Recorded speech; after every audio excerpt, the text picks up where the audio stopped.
In the small South African township of Dlangeni, a young man named Thabiso harbored a quiet, boiling rage. His father, a polished man from the city, had discarded Thabiso's mother like a piece of dirty laundry, leaving them to rot in poverty while he waltzed into a new life with his real family. The rejection wasn't just emotional. It was financial, spiritual, ancestral. Thabiso didn't want justice. He wanted revenge. Cold, venomous, glittering revenge. And in the year 2017, he found a shortcut. Late one night, deep into an online rabbit hole of occult forums, fake spiritualists, and YouTube testimonials that probably should have come with FBI warnings, he stumbled upon an article titled, "Real Money Rituals."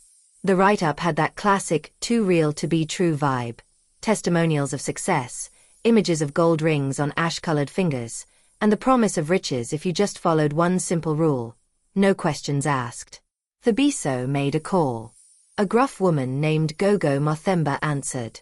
She didn't speak much English, but when she heard the words, "money snake," her tone turned professional. "We do it only in Zimbabwe. No online nonsense. You come to me." Now, Thabiso had never stepped foot in Zimbabwe. In fact, anything north of Limpopo felt like a new planet. But when he asked about travel arrangements, she chuckled and said, "We have people." And oh, did they have people. 3 days later, he was bundled into a rusted Toyota Quantum with 3 other silent travelers and a grinning man named Bra Chamu, the so-called agent. No money up front. No IDs asked. Just vibes and the smell of petrol and roasted mopane worms. Once they arrived in Nyoka Valley, an eerie village where even the goats seemed to whisper secrets, Thabiso was taken to a hilltop shrine draped in animal hides and chicken blood. That's where Gogo Mothemba revealed the price. "You want money? You must sacrifice a toe. And a finger." Thabiso laughed nervously. She didn't. And 2 hours later, he was screaming into the mountain winds as a blunt machete separated his pinky toe and left ring finger from his trembling body. The pain was ungodly, but the worst part? They used those body parts to craft his necklace, a thick, itchy wool string with his toe dangling like a pendant from Satan's Etsy shop. The ring finger? Gogo smiled as she fed it into a large black bag, the size of a stretch tent, which twitched slightly as if something inside was shifting. She told him, "Your finger is around its neck. Your soul is bound. If it feels pain, you will feel worse." She didn't say what it was. "No questions," she said again, lighting a candle with what looked suspiciously like a car battery. Thabiso was sent home with 3 instructions. Don't open the bag. Perform the welcoming rituals. Never, ever tell anyone.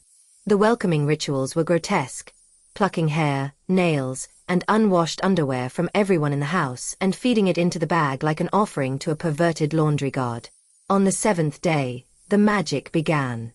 Every morning, Thabiso would wake up to neat bundles of R5000 lying beneath beds, in the microwave, even once inside a cereal box. It was like living in a haunted ATM. He renovated the house, bought a car, and even grew a beer belly from stress-free eating. For a year, the snake never showed itself. Just the money and the occasional twitching of the bag in the night. But then came the dream. The snake, black, gleaming with golden eyes, slithered into his dreams and hissed, "3 days. A blood sacrifice." He woke up sweaty, shaken, and stupidly defiant. He ignored it. On the 3rd day, the money stopped. Then the itching began, first the fingerless hand, then the toeless foot.